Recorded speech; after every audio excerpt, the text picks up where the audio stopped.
4 বছর আগে বিজেপি কর্মী খুন, চার্জশিটে তৃণমূলের বিধায়ক এবং কাউন্সিলরদের নাম। 21-এর বিধানসভা ভোটের রেজাল্টের দিন বিজেপি কর্মী অভিজিৎ সরকারকে খুন করা হয়। সিবিআই এর চার্জশিটে রয়েছে বিধায়ক পরেশ পাল, তার নাম, এবং এছাড়াও রয়েছে ঘাসফুলের 2 কাউন্সিলর স্বপন সমাদ্দার এবং পাপিয়া ঘোষের নাম।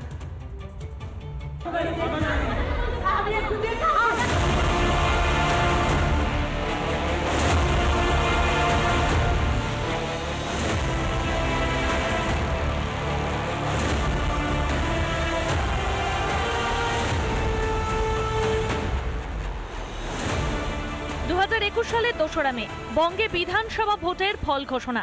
তৃতীয়বার বাংলায় তৃণমূলের জয়, আর হিংসা শুরু।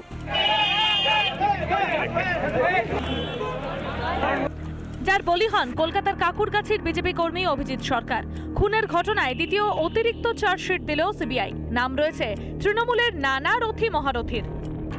বিজেপি কর্মী খুনে অভিযুক্ত বেলেঘাটার তৃণমূল বিধায়ক পরেশ পাল, কলকাতা পুরসভার 58 নম্বর ওয়ার্ডের তৃণমূল কাউন্সিলর স্বপন সমাদ্দার এবং 30 নম্বর ওয়ার্ডের কাউন্সিলর পাপিয়া ঘোষ। বিজেপি কর্মী অভিজিৎ সরকার খুনের তদন্ত করে নারকেলডাঙ্গা থানা। তদন্তকারী অফিসার রত্না সরকারের বিরুদ্ধেও চার্জশিট দিয়েছেন কেন্দ্রীয় গোয়েন্দারা। অর্থাৎ কাঠগড়ায় তৃণমূলের জনপ্রতিনিধি থেকে পুলিশ, তাদের বিরুদ্ধে অপরাধমূলক ষড়যন্ত্র, খুন, ভয় দেখানো, বেআইনি জমায়েত, দাঙ্গা, ডাকাতি, প্রমাণ লোপাটের মতো এক গুচ্ছ ধারায় মামলা দায়ের হয়েছে।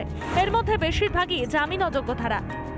চার্জশিটের নাম শুনতেই যেন আকাশ থেকে পড়লেন অভিযুক্তরা। বাড়িতে ছিল, ফলাফল তো হয়েছে সকালে, আর আমি তো ঘরেই ছিলাম। আমি কাউন্টিং থেকে এসে এখানকার যখন জয় হয়েছে আমরা ঘরেই ছিলাম। ইলেকশনটা যখনই আসলো একটা দামামা বাজানোর চেষ্টা করলো যে যেভাবেই হোক এই অঞ্চলের মানুষদের কাছে আমাদের খারাপ প্রতিপন্ন করে তারা তাদের যে রাজনৈতিক ফায়দাটা সেটা হয়তো লুটতে পারবে। সেই কারণেই আজকে হঠাৎ করেই এত বছর পর একটা দামামা তারা বাজানোর চেষ্টা করছে। সিবিআই তদন্ত হচ্ছে হাইকোর্টের নির্দেশে। এর মধ্যে রাজনীতি কোথায়? নাকি বিপদ বুঝেই পাশ কাটাতে চাইছেন তৃণমূলের জনপ্রতিনিধিরা? ভোটের মুখে রাজনীতির দোহাই দিয়ে নিজেরাই রাজনীতি করতে চাইছেন না তো? অনুপম সাহার রিপোর্ট, রিপাবলিক বাংলা। নানা ধরনের কন্টেন্ট দেখার জন্য লাইক করুন, শেয়ার করুন আমাদের ফেসবুক পেজ, সাবস্ক্রাইব করুন আমাদের ইউটিউব চ্যানেল। পাশাপাশি অন্যান্য ব্রেকিং নিউজের জন্য অবশ্যই চোখ রাখুন রিপাবলিক বাংলায়।